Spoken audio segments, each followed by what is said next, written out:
Enjoying your new sets, but you have no time to add them into your Rebrickable collections? No problem. If you have enabled connectors for your email and for Brick Directory, it can automatically synchronize your past orders. I have just asked Claude to find the latest invoice from LEGO and synchronize the new sets into my Rebrickable collection. This will take some time, as you can see that Claude needs to use my Gmail connector to find the very last order. The December 2nd sounds about right. Let's see if it is able to find the sets I ordered.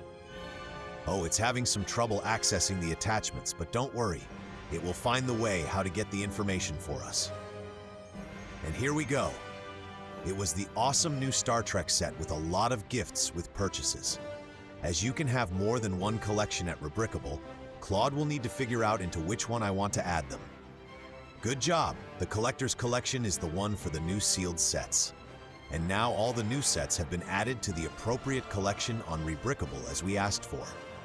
There are USS Enterprise, Miniature Knight's Castle, the Shuttle Pod, as well as the Hot Chocolate Stand.